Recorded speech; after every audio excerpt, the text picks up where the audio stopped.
मैं देवों के देव महादेव के चरणों में प्रणाम करती हूँ और मैं गौरी पार्वती माता के चरणों में प्रणाम करती हूँ। मैं कार्तिक गणेश दोनों भैया के चरणों में प्रणाम करती हूँ। सभी देवी दुर्गा के चरणों में प्रणाम करती हूँ। जितने गुरु भाई बहन लोग हैं उनको मैं प्रणाम करती हूँ और महादेव से ही दया मांगती हूँ कि हे महादेव सब पर दया कीजिए, पल पल दया कीजिए हे महादेव। उसके पीछे मुझ पर भी दया कीजिए हे महादेव। और जितना गुरु भाई बहन लोग का काम रुका और सबका काम पूरा कीजिए हे महादेव।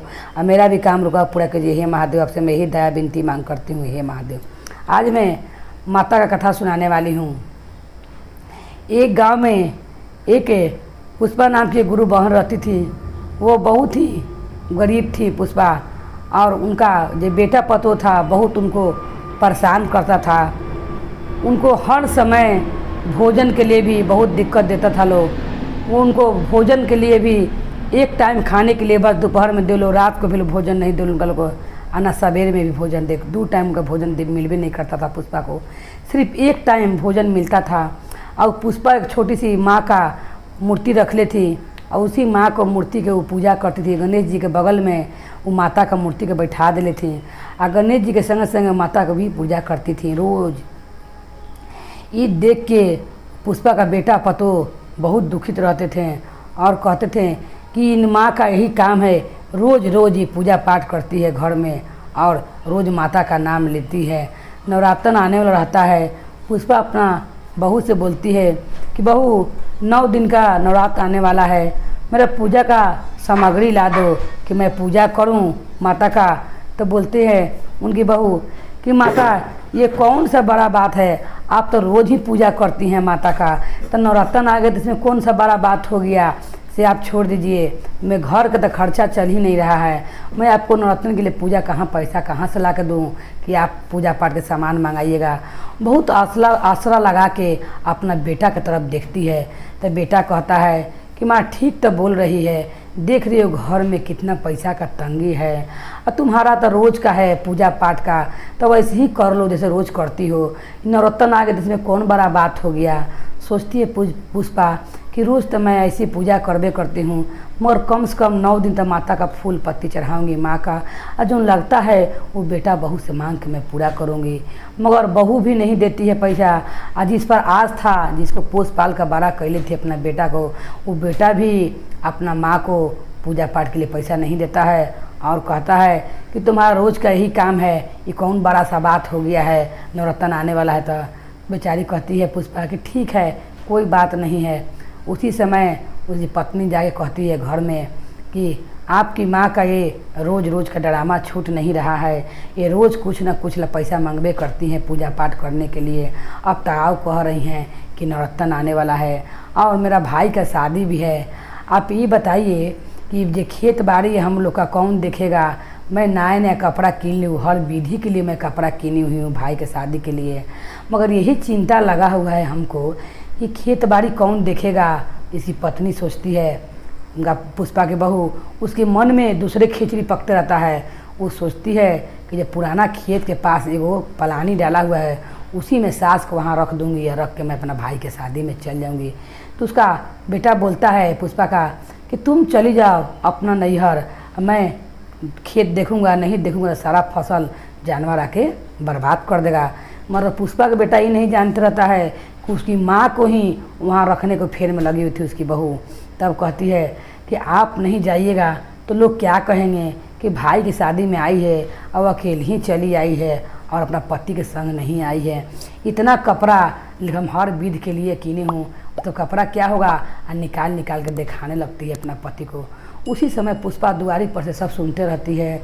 बहुत पुष्पा को तकलीफ होता है कि पूजा के लिए जिसको मैंने 9 महीना अपना गर्भ में रखा, इतना दर्द से अपना बेटा को जन्म दी, जो उन बेटा को पोस पाल के इतना बड़ा कर दी, आज मैं उससे पैसा मांग रही हूँ तो वो पूजा पाठ के लिए मुझे पैसा नहीं दे रहा है।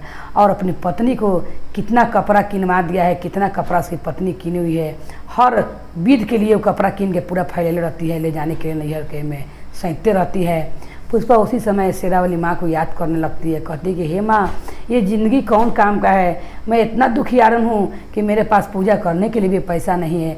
आपने एक बेटा दिया था, पति तो छीनिए लिया था, एक बेटा दिया, वो भी बेटा अपना पत्नी की होकर रह गया, कभी भी मेरा बात नहीं मानता है। और इतना प्यार से नज़र से देखती हुई कभी भी वो मेरा साथ दे देवे, मगर कभी भी मेरा साथ नहीं देता है। हे माँ, उसी समय जगत जननी माँ को शेरा बोलता है, जब माँ के लगे शेर आता है, कहता है कि हे, शेरा बोलता है माँ से कि माता आपकी पुष्पा इतना प्रिय भक्त है मगर उसको बहुत दुख है। शेरा बोलता है माँ से कि आप कुछ पुष्पा पर उधार कीजिए। तब जगत जननी माँ बोलती हैं कि तब ऐसा करो कि जब पुष्पा अपना बेटा पतो जब उसको खेत पर रख देंगे तब हम लोग पुष्पा के पास भेंट करने चलेंगे।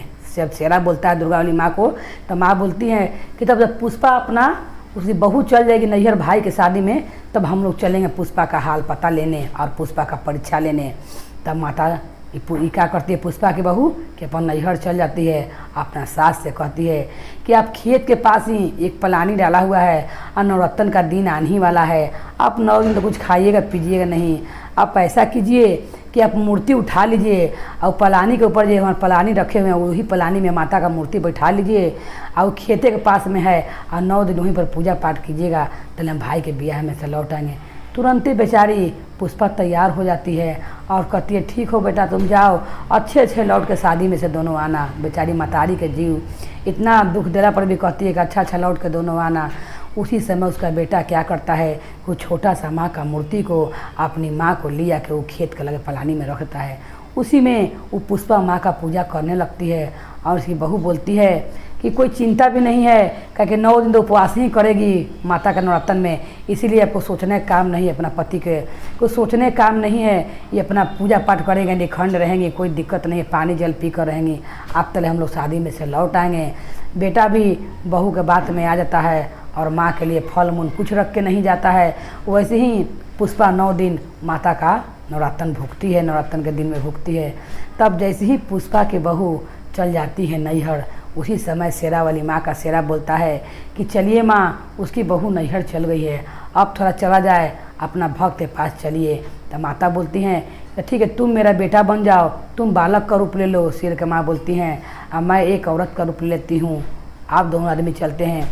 दोनों आदमी माता एक अथी के ब्राह्मणी के रूप ले लेती हैं और बेटा का रूप लेके माने आती हैं। माँ आगे खेत तर खड़ा हो जाती हैं, कहती हैं कि हे बूढ़ी मामा, हमको बहुत कस का भूख लगा हुआ है, आप थोड़ा सा अपना खेत में से चना तुर के तो हमको खिला दीजिए। 8 दिन हो रहता है बूढ़ी को पूजा करते हुए, ये पानी पी के शरबत पी के रहती है, फल मूल कुछ नहीं रहता है घर में ये खाए पुष्पा। तब बोलती हैं शेरा वाली माँ कि तुम्हारा खेत में बहुत सुंदर चना लगा हुआ है, आप ऐसा करिए माता जी कि थोड़ा सा कच्चा चना तुर के ला दीजिए, क्योंकि मेरा बेटा बहुत भूखा हुआ है। तो पूछती हैं पुष्पा कि आपका नाम क्या है? तो बोलती हैं ब्राह्मणी जो बन के रहती हैं दुर्गा माँ कि मेरा नाम दुर्गा है और मेरा पुत्र का नाम शेरा है। तो बोलती हैं पुष्पा कि तब हम कच्चा चना नहीं दे सकते हैं आप लोग का। तो बोलते हैं शेरा बोलता है पुष्पा को कि इतना कस के भूख लगा हुआ, तो परीक्षा ले रही थी माता कि पुष्पा क्या करती है। कहता है शेरा कि इतना कस के भूख लगा है हम लोग का, आप इतना चना देने में इतना सोच रहे हैं, हमको थोड़ा सा चना दे दीजिए, हम लोग कच्चे ही चना खा लेंगे, अब खेत में हरियर चना लगल है।